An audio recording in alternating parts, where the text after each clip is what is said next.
Israel attacked Iran's capital Tehran on Friday, reportedly targeting the country's nuclear program, and killed at least two top military officers.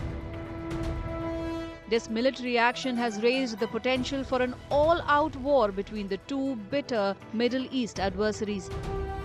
Israel's attack, codenamed Operation Rising Lion, comes as tensions have escalated over Iran's rapidly advancing nuclear program, which Israel sees as a threat to its existence.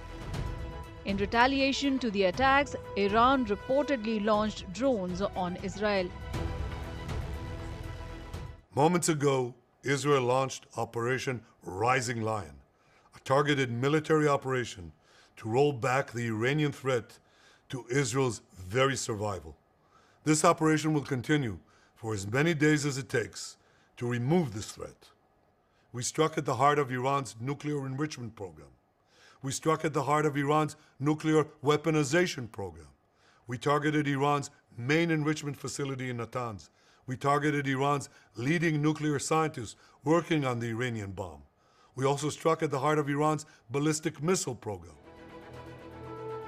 Meanwhile, the Trump administration in Washington made it clear that the US was not involved in the attacks and that the administration's central concern was protecting US forces in the region. While India maintains close and friendly relations with both the countries, Israel's attack on Iran could reshape global trade and international relations, increasing risk of a broader military conflict in West Asia.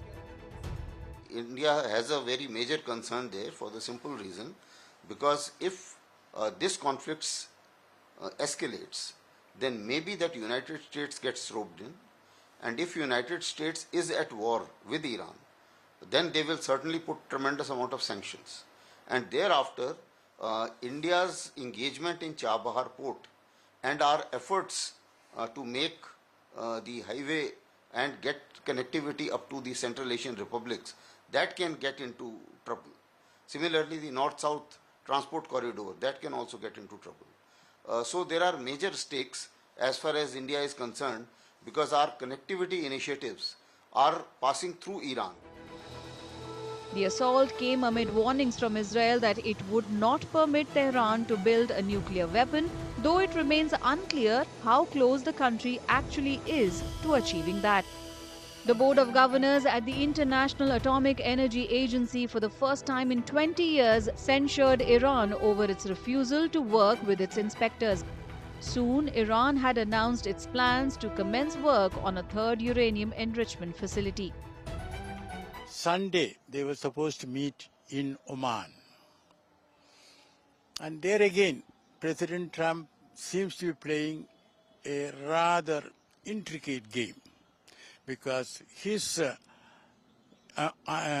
representative said at one point that Iran can enrich uranium up to a limited level. But then Trump went back on it, saying that it cannot enrich at all. In other words, it seems Trump also doesn't want the talks to succeed.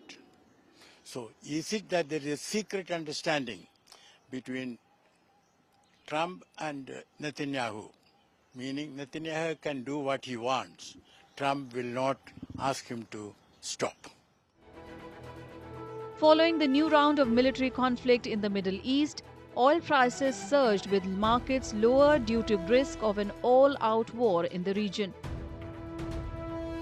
The geopolitical tension is the main concern, where we have seen a sharp rally in crude prices. Not only in crude, we have seen that all the commodity market increased sharply due to this geopolitical tension. So we are expecting further crude prices may escalate due to this geopolitical tension, and we are expecting that crude prices may trade higher again in the coming time, and it may test $75 to $78 per barrel in the coming time.